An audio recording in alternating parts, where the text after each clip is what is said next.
Warangal, Khammam, Nalgonda MLC ఉప ఎన్నికకు సంబంధించి సన్నాహక సమావేశం నల్గొండలో నిర్వహించడం జరిగింది. దీనికి ముఖ్య అతిథిగా ఈటెల రాజేందర్ గారు అటెండ్ కావడం జరిగింది. ఇప్పండి ఈ ఎంపీ ఎన్నికల తర్వాత కూడా మళ్ళీ ఇప్పుడు ఉప ఎన్నిక అని చెప్పవచ్చు, ఎలా ఉంటుందండి?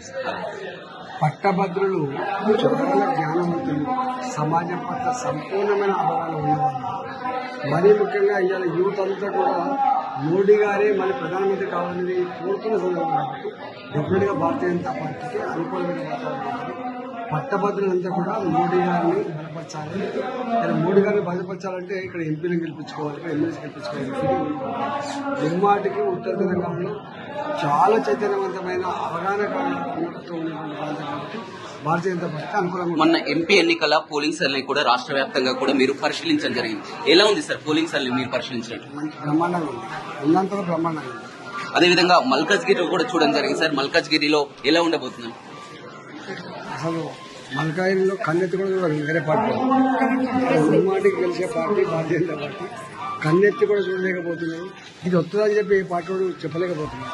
ఈ నల్గొండ, భువనగిరి ఒకప్పుడు వామపక్షాల జిల్లా ఉన్నటువంటి వామపక్షాల జిల్లా భువనగిరిలో కూడా చూడడం జరిగింది. పోలింగ్ చూసినట్లయితే రాష్ట్రంలోనే అత్యధికంగా పోలింగ్ పర్సెంటేజ్ కూడా భువనగిరిలో నమోదైంది. ఏం చెప్తారు?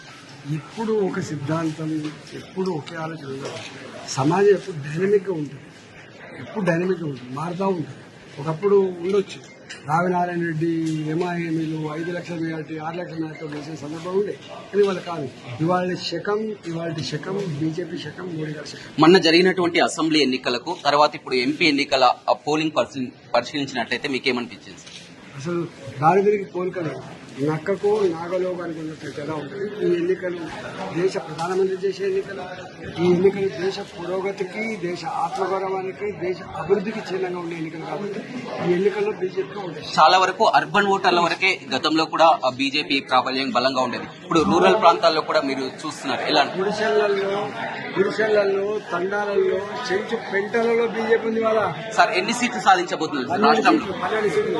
రైట్, చూడొచ్చు మొత్తం మీద ఆ రాష్ట్రంలో 12 సీట్లు సాధించబోతుందని చెప్తున్నారు. గతంలో అసెంబ్లీ ఎన్నికలకు అదేవిధంగా పార్లమెంటు ఎన్నికల పోలింగ్ పరిశీలించినట్లయితే గణనీయమైనటువంటి మార్పు కూడా వచ్చిందని ఈటెల రాజేందర్ చెప్తున్నారు. మరిన్ని వీడియోస్ కోసం ఛానల్ ని సబ్స్క్రైబ్ చేయండి, లేటెస్ట్ అప్డేట్స్ కోసం వాట్సాప్ ఛానల్ ని ఫాలో చేయండి అండ్ లింక్ డిస్క్రిప్షన్ లో ఉంది.